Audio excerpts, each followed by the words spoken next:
नमस्कार, आप देख रहे हैं जनता टीवी और आपके साथ मैं हूं अमित शर्मा। हरियाणा में डीजीपी मनोज यादव का विवादों से जैसे चोली दामन का साथ चल रहा है। प्रदेश में पुलिस कर्मियों के तबादले से लेकर डीजीपी के एक्सटेंशन तक एक लंबी फहरिस्त ऐसे मामलों की है जिसमें पुलिस महानिदेशक मनोज यादव सुर्खियों में रहे हैं। एक बार फिर से डीजीपी मनोज यादव सुर्खियों में है। दरअसल हरियाणा के डीजीपी मनोज यादव पर आईजी वाई पूर्ण कुमार ने उत्पीड़न का आरोप लगाया है। आईजी ने मामले में बाकायदा अंबाला एसपी हामिद अख्तर को शिकायत देकर SC/ST एक्ट के तहत केस दर्ज करने की गुहार लगाई है। अब इस मामले में ना तो अंबाला के एसपी हामिद अख्तर कुछ बोल रहे हैं और ना ही डीजीपी मनोज यादव। एक रिपोर्ट आपको हम दिखाते हैं, उसके बाद चर्चा। फिर विवादित सुर्खियों में डीजीपी मनोज यादव। डीजीपी पर उत्पीड़न का आरोप। आईजी वाई पूर्ण कुमार ने लगाया आरोप। हरियाणा के डीजीपी मनोज यादव पर आईजी वाई पूर्ण कुमार ने उत्पीड़न का आरोप लगाया। आईजी ने मामले में अंबाला एसपी हामिद अख्तर को शिकायत देकर SC/ST एक्ट के तहत केस दर्ज करने की गुहार लगाई। एसपी को दी शिकायत में आईजी वाई पूर्ण कुमार ने बताया, मैं 3 अगस्त 2020 को सार्वजनिक अवकाश के दिन शहजादपुर थाने में बने मंदिर में गया था। उसी दिन तत्कालीन एसपी अभिषेक जोरवाल भी मंदिर में गए थे। ये खबर 4 अगस्त के समाचार पत्रों में भी प्रकाशित हुई है। 17 अगस्त को पुलिस महानिदेशक मनोज यादव ने पत्र जारी कर पूछा कि क्या थाने में मंदिर स्थापित करने से पहले सरकार से अनुमति ली गई। हालांकि अभिषेक जोरवाल से इस बारे में नहीं पूछा गया, जो उस वक्त अंबाला के एसपी थे। वाई पूर्ण कुमार ने कहा कि मामले में उन्हें प्रताड़ित किया जा रहा है। आईजी ने शिकायत में कहा, 29 जनवरी 2021 को डीजी और एसपी अंबाला को बताया गया कि शहजादपुर ट्रैफिक थाने में मंदिर 2011 से है, उनकी अंबाला पोस्टिंग से पहले का है। आईजी वाई पूर्ण कुमार ने अपनी शिकायत में कई गंभीर सवाल उठाए। इस शिकायत में आईजी ने यह भी सवाल उठाया, सार्वजनिक छुट्टी के दिन मेरे मंदिर में जाने पर क्या आपत्ति है, जहां आम जनता पूजा करती है। आईजी ने शिकायत में यह भी कहा कि इस बारे में 10 फरवरी 2021 को ACS राजीव अरोड़ा को पत्र भी लिखा था, लेकिन आज तक इस पर कोई कार्रवाई नहीं हुई। उन्होंने लिखा, मनोज यादव मुझे किसी भी पूजा स्थल पर जाने से नहीं रोक सकते, इसलिए उनके खिलाफ कानूनी कार्रवाई की जाए। मनोज यादव ऊंचे पद पर हैं और व्यक्तिगत और आर्थिक तौर पर नुकसान पहुंचा सकते हैं। यादव ने 18 और 19 मार्च के अलावा 20 अप्रैल को उन्हें पत्र लिखकर बेइज्जती कर डराया और अनुशासनात्मक कार्रवाई की चेतावनी दी। वहीं इस पर जब डीजीपी मनोज यादव से पूछा गया कि आईजी लेवल के अधिकारी ने उनके खिलाफ एसपी अंबाला को शिकायत देकर SC/ST एक्ट के उल्लंघन के आरोप लगाए, तो उन्होंने इस बारे में कोई भी जानकारी होने से इनकार कर दिया। ब्यूरो रिपोर्ट, जनता टीवी।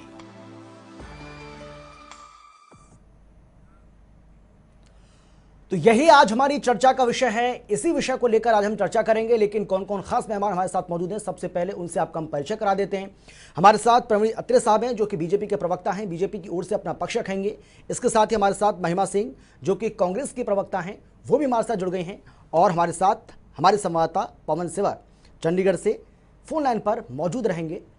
लेकिन अत्रे साहब, मैं सबसे पहले आपके पास आना चाहूँगा सर, और सवाल सीधा सा है मेरा आपसे।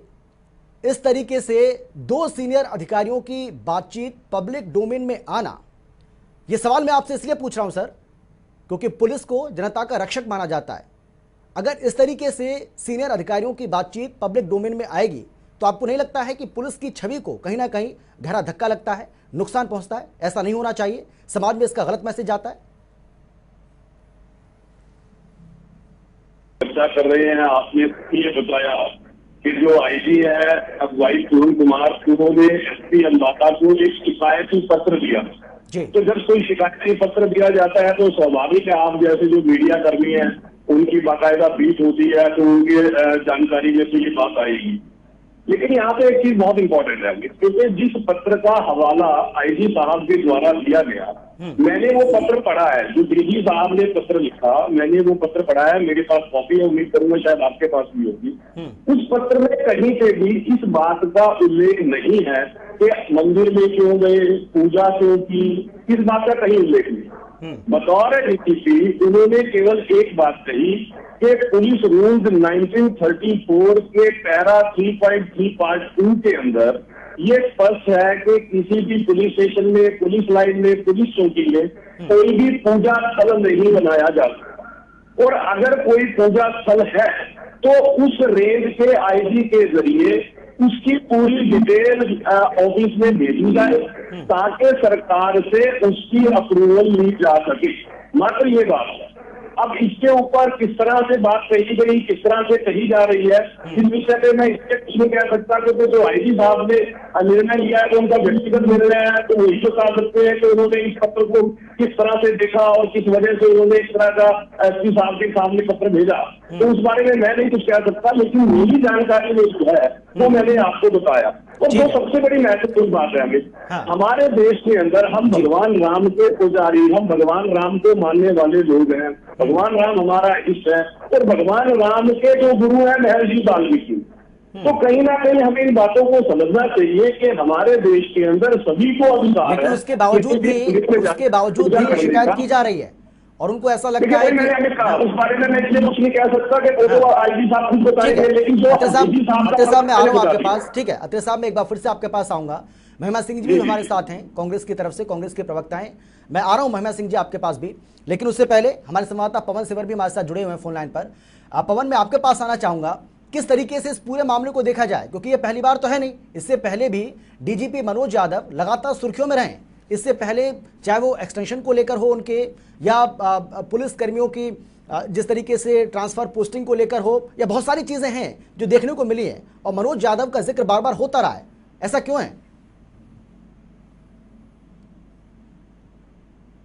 मनोज यादव वो जो हैं वो अक्सर विवादों में रहे हैं, और सबसे बड़ा विवाद उनका हरियाणा के गृह मंत्री अनिल विज के साथ हुआ था। अनिल विज जो हैं वो उनकी जगह पर नए डीजीपी की नियुक्ति की मांग कर चुके हैं।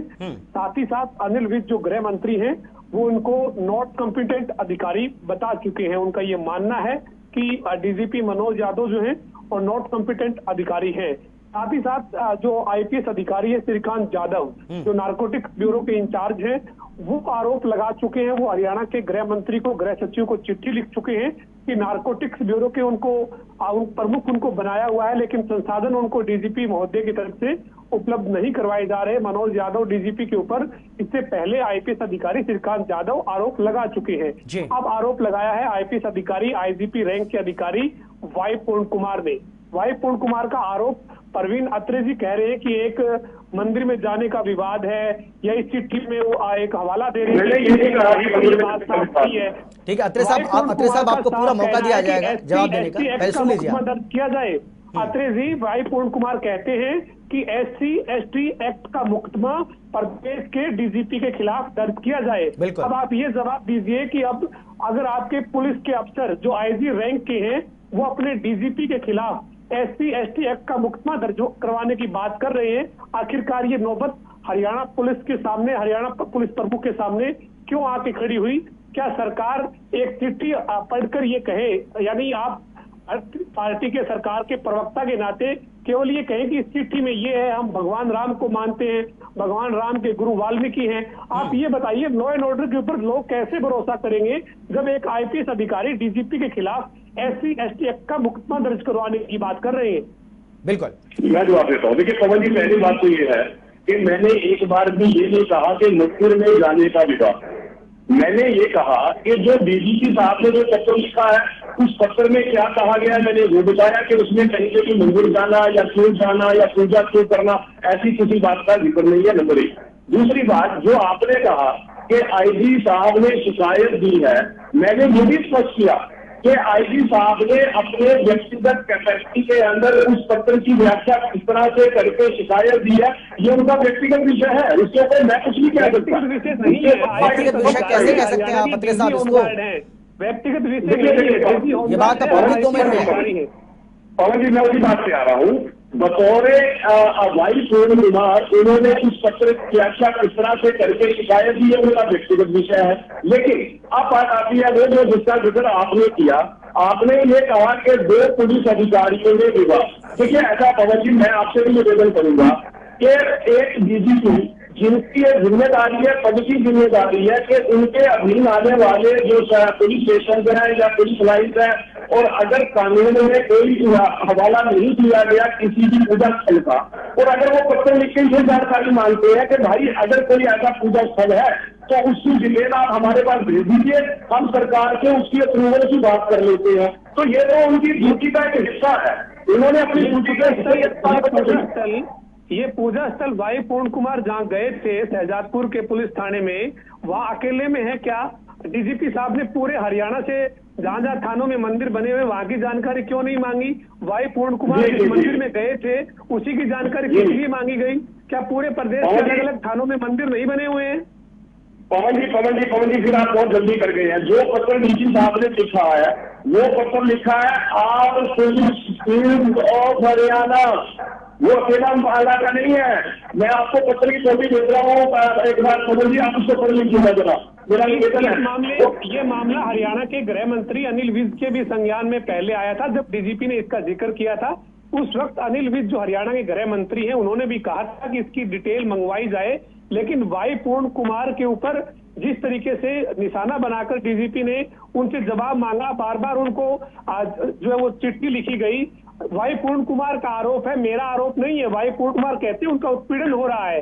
वाई पूर्ण कुमार कहते हैं कि बार बार उनको डीजीपी दबाव बना रहे हैं। नहीं पवन जी, देखिए पहले तो आपने ये कहा कि उन्होंने अकेले वाई पूर्ण कुमार को क्यों लिखा, जब मैंने आपको बता दिया कि वो पुलिस हरियाणा, पूरे हरियाणा के पुलिस से लिखा गया है, मैं आपके सामने पत्र दिखा भी रहा हूँ, पवन जी आपसे बच्चे भी कर रहा हूँ, तो पहली बात तो समझिए कि अत्रे जी इसको इधर से आप जो ये पूरा मामला है, इस पूरे मामले में जो हरियाणा के गृह मंत्री अनिल विज है उनके पास भी इस मामले का पहले जिक्र हुआ था जब हरियाणा के थानों में मंदिरों की बात हुई थी। लेकिन अब जो वाई पूर्ण कुमार के मसले पर जिस पर हम चर्चा कर रहे हैं, वाई पूर्ण कुमार हो रहा है, परेशान किया जा रहा है। पंजाब हरियाणा हाईकोर्ट में वाई पूर्ण कुमार ने हरियाणा के डीजीपी के खिलाफ और हरियाणा के गृह सचिव के खिलाफ याचिका दायर की। पिछले दिनों हाईकोर्ट ने ये आदेश दिए हैं कि इस मामले का जल्द निपटारा जो है वो किया जाए। हाईकोर्ट तक ये मामला गया है, तो क्या वाई पूर्ण कुमार के ऊपर उस मंदिर में जाने का या क्या वजह रही कि डीजीपी जो है वो बार बार उनको परेशान करे, जैसा उनका आरोप है वाई पूर्ण कुमार का? वजह क्या है? चलिए ठीक है पवन, आपके सवाल का जवाब लेंगे अत्रे साहब से। अत्रे साहब मैं आ रहा हूँ आपके पास, ठीक है अत्रे साहब मैं आपके पास भी आ रहा हूँ। अत्रे साहब जवाब आप ही को देना है, आपकी पार्टी सत्ता में, जवाब आप ही को देना है।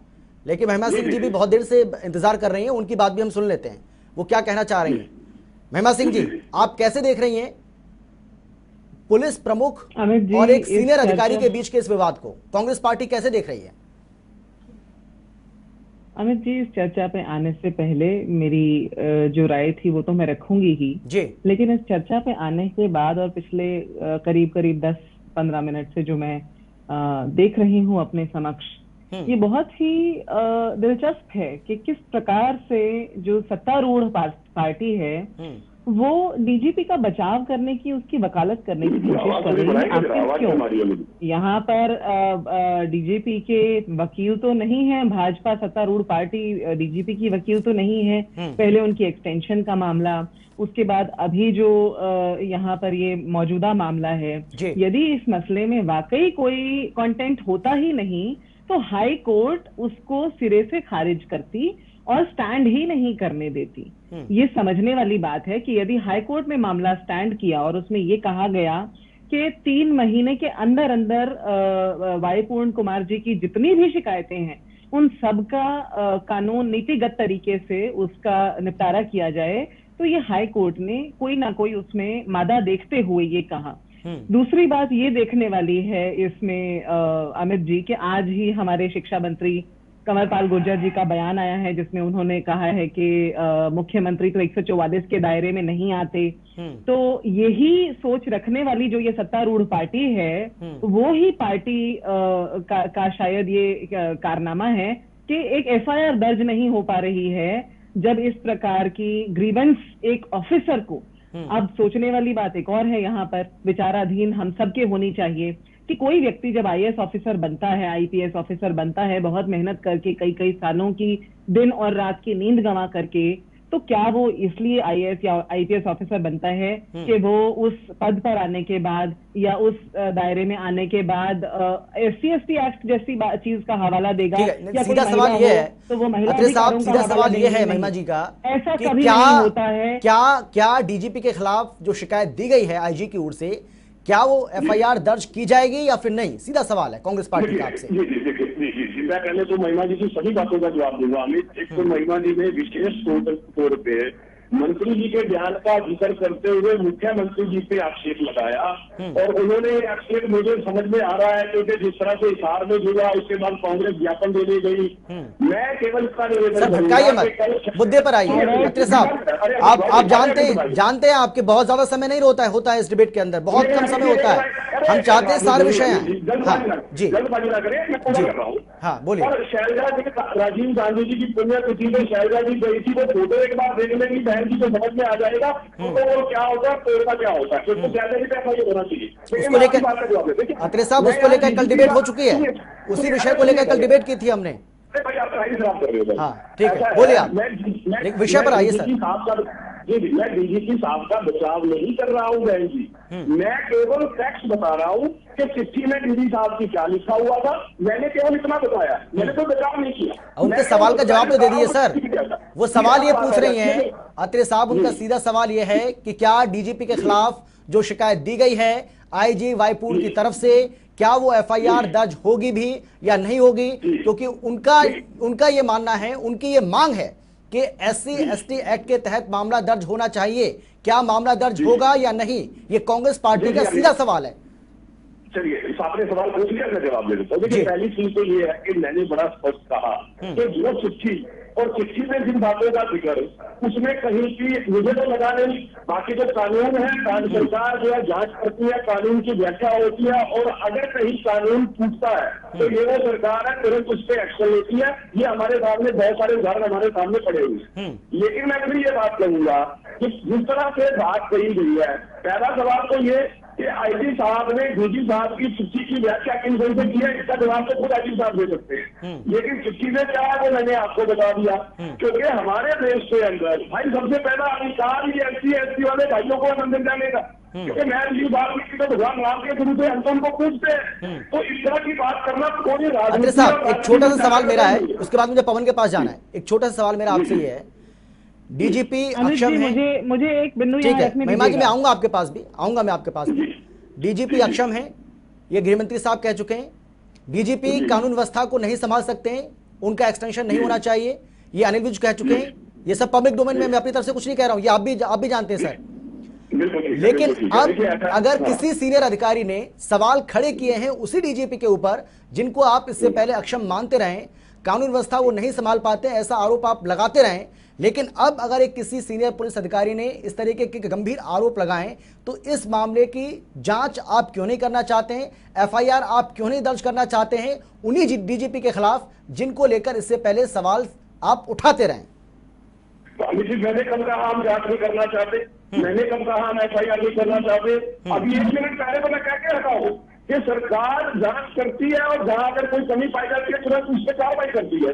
लेकिन बात जहां तक डीजीपी के इनकॉम्पिटेंस की बात है, देखिए अमित जी, मेरी नजर में आप बहुत बढ़िया प्रवक्ता है, लेकिन हो सकता है कि अन्य की नजर में आप अच्छे पत्रकार हैं, लेकिन किसी अन्य की नजर में आप अच्छे पत्रकार ना हो, लेकिन आपकी नियुक्ति करने का अधिकार आपके चैनल के अत्रे साहब आपकी वाक्पटुता का मैं कायल हूँ सर, आपकी वाक्पटुता का मैं कायल हूँ, और आप बात को अच्छे से घुमाते हैं, ये बात मैं जानता भी हूँ, और इसीलिए मैं आपसे कह रहा हूँ कि आप मेरे सवाल पर आइए, लेकिन आप मेरे सवाल पर अभी भी नहीं आ रहे सर।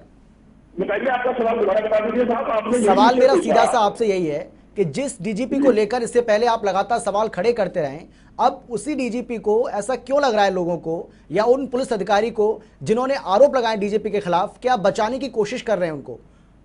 मैं ये तो जवाब दे रहा था भाई, हम डीजीपी साहब के सवाल नहीं खड़े कर रहे, लेकिन आपने हवाला दिया गृह मंत्री जी का, और मैं आपको यही जवाब दे रहा हूँ कि जिसको नियुक्ति का अधिकार है, अगर वो आपकी काबिलियत को पसंद करते हैं तो नियुक्ति का अधिकार जिनको है वो पसंद कर रहे हैं। पहला भाई अमित जी, आप मेरी नजर में हो सकता है अच्छे पत्रकार ठीक है अत्रे साहब, क्योंकि समय बहुत कम है। अत्रे साहब ठीक है, महिमा सिंह जी बहुत देर से हाथ खड़ा कर रही है वो, ठीक है मैं उनकी बात सुन लेता हूँ। बहुत देर से वो हाथ खड़ा कर रही हैं और आपकी बातों पर मुस्कुरा भी रही हैं। पहले तो महिमा जी यही जानना चाहेंगे कि मुस्कुरा क्यों रही है, इस मुस्कुराहट के पीछे वजह क्या है? हाँ ठीक है अत्रे साहब समय बचेगा, मैं आऊंगा आपके पास। ठीक है महिमा जी। मुस्कुराहट की वजह ये है अमित जी कि फर्स्ट इंफॉर्मेशन रिपोर्टेड ये अपने आप में इस पूरी बात को रेखांकित करता है। अभी भाजपा प्रवक्ता ने ये कहा कि उसके अंदर शिनाख्त की जाएगी, उसके अंदर जांच की जाएगी। मुझे तो उसके अंदर ऐसा कुछ नहीं दिखा। आप कानून अपने हाथ में ले रहे हैं अपने मंत्रियों की तरह से। प्रवक्ता कह रहे हैं कि मुझे उसमें ऐसा कुछ नहीं दिखा। फर्स्ट इंफॉर्मेशन रिपोर्टेड यानी कि अधिकार, यानी कि हर नागरिक का अधिकार की जब वो एफआईआर लेकर के जाए तो दर्ज होनी चाहिए। एफआईआर दर्ज होनी चाहिए। ये इस प्रकार से समय को जाया करते हैं और दूसरों के ऊपर सिर्फ जजमेंट्स पास करते हैं बैठ करके अमित जी। इस प्रकार से समय जाया करते हैं भाजपा के प्रवक्ता। आप अपने बिल्कुल दिलचस्पी नहीं रखते इस तरह की समय को खराब करने में। हम मुद्दे की बात कर रहे हैं, दूसरी बात को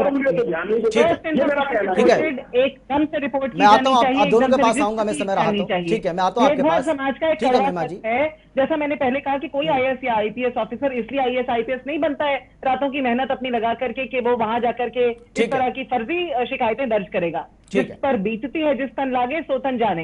एफआईआर होने दीजिए। महिमा जी आ रहे हैं आपके पास। ठीक है पवन, क्या लगता है, क्योंकि अब कांग्रेस पार्टी की ओर से भी यही सवाल खड़ा किया जा रहा है कि भाई अब डीजीपी के ऊपर अगर इतने गंभीर आरोप लगे हैं तो एफआईआर दर्ज क्यों नहीं की जा रही है? वो भी एससी एसटी एक्ट में क्यों एफआईआर दर्ज नहीं हो रही है? क्यों सरकार इससे बच रही है? बिल्कुल, देखिए एक दूसरी सबसे बड़ी बात यह है कि पूरा प्रदेश के जो लोग हैं उनके बीच में क्या संदेश जाए इस पूरे घटनाक्रम से। एक आईपीएस अधिकारी है, आईजी रैंक है, हरियाणा के जो है वो वरिष्ठ आईपीएस अफसर है, लेकिन इसके बावजूद वो खुद को प्रताड़ित बता रहे हैं, खुद का उत्पीड़न होता हुआ बता रहे हैं और खुद प्रदेश के डीजीपी पर वो एससी एसटी एक्ट का मुकदमा दर्ज करवाने की अपील कर रहे हैं। ऐसे में बाकी प्रदेश के लोग जो हैं वो आखिरकार किस पर भरोसा करें जब प्रदेश के मुखिया के ऊपर एक उन्हीं के जो है उन्हीं के एक पुलिस अफसर जो है वो इस तरीके का अगर आरोप लगाते हैं तो लोग और जो है प्रदेश के वो कानून व्यवस्था के ऊपर किस तरह से भरोसा करें। लेकिन ऐसे में जिम्मेदारी सरकार की बनती है कि जब दो प्रदेश के वरिष्ठ आईपीएस जिसमें से एक डीजीपी है उनके बीच ऐसा विवाद है तो स्थिति को स्पष्ट किया जाए। क्योंकि अब पूरा मामला जो है वो केवल चिट्ठी तक नहीं है, हाईकोर्ट में मामला जो है वाई पूर्ण कुमार लेकर गए हैं, वहां से 3 महीने में तमाम शिकायतों का निपटारा करने के आदेश हुए हैं।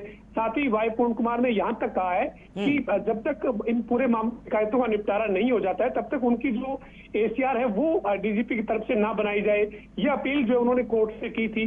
तो कहीं ना कहीं इस पूरे मामले में जो हरियाणा सरकार की किरकिरी है वो इस पुलिस महकमे की यानी पुलिस प्रशासन की वजह से होती हुई दिख रही है। परवीन अत्रे जो बीजेपी के प्रवक्ता हैं वो ये कह रहे हैं कि चिट्ठी में ये लिखा है या चिट्ठी में ऐसा लिखा गया है। ये मानते हैं कि चिट्ठी में क्या लिखा है लेकिन पूरा मामला जग जाहिर हो चुका है। ऐसे में अब डीजीपी को पूरा स्टैंड इस पूरे मामले पर स्पष्ट करने की जरूरत है। बिल्कुल, लेकिन अत्रे साहब सवाल तो ये भी है, जो पवन कह रहे हैं वो बिल्कुल बात सही है, लेकिन सवाल तो ये भी है कि बार बार डीजीपी मनोज यादव के ऊपर ही सवाल क्यों खड़े किए जा रहे हैं? ये भी एक लोगों के मन में है एक सवाल कि बार बार इस तरीके से उनका सुर्खियों में आना, सवाल खड़े किए जाना, सवालों के घेरे में बने रहना, इसके पीछे वजह क्या है? देखिए मैं आपको एक उदाहरण देकर समझाता हूँ और मुझे लगता है कि जब मैं उदाहरण दूंगा तो कुछ लोगों को परेशानी है। पवन जी पुराने पत्रकार अच्छी तरह से जानते हैं, जब भूपेंद्र सिंह हुड्डा साहब मुख्यमंत्री थे उनके मंत्रिमंडल में मंत्री होते थे कैसे लगेगा, जिन्होंने बाकायदा पब्लिक डोमेन में आके पटवारियों की नौकरी में धांधली की बात कही थी, जिन्होंने बिजली मीटर स्वीप के अंदर धांधली की बात कही थी, तो इस वक्त तुरंत हुड्डा साहब के ऊपर एक एफआईआर लॉन्च होनी चाहिए थी जब उनके मंत्रिमंडल के सदस्य उन पर आरोप लगा रहे थे। तो इस बात का जवाब तो मैंने कांग्रेस को देना चाहिए। लेकिन यहाँ पे अच्छी बात यह है कि पवन ये तो मान रहे हैं कि जो डीजीपी साहब की चिट्ठी में लिखा गया है मैंने केवल वही बताया है, लेकिन वो ये भी कह रहे हैं कि साहब जो आईपीएस के बीच का विवाद है इसमें सरकार क्या करेगी। लेकिन देखिए विडंबना, पवन साहब ने ये भी बता रहे हैं कि मामला हाईकोर्ट में खुद आईजी साहब ले गए अब जब मामला हाईकोर्ट में चला गया है तो मुझे लगता है तो मेरा में कोर्ट का सम्मान करते हुए इंतजार करना चाहिए कि कोर्ट इस विषय में क्या कहती है। हाईकोर्ट ने इस मामले में याचिका का निपटारा कर दिया है, ये कहते हुए कि 3 महीने में पूरी जो शिकायतें वाई पूर्ण कुमार की उनका समाधान किया जाए। हाईकोर्ट से मामला निपटारा हो चुका है। वाई पूर्ण कुमार अत्रे साहब आपका, महिमा जी आपका और पवन जी आपका, आप सभी का बहुत बहुत शुक्रिया इस तमाम बातचीत के लिए, क्योंकि समय की कमी है। लेकिन ये विवाद अब कहां तक जाएगा, कब जाकर थमेगा, ये एक बहुत बड़ा सवाल है और इस सवाल का इंतजार हमें भी है। और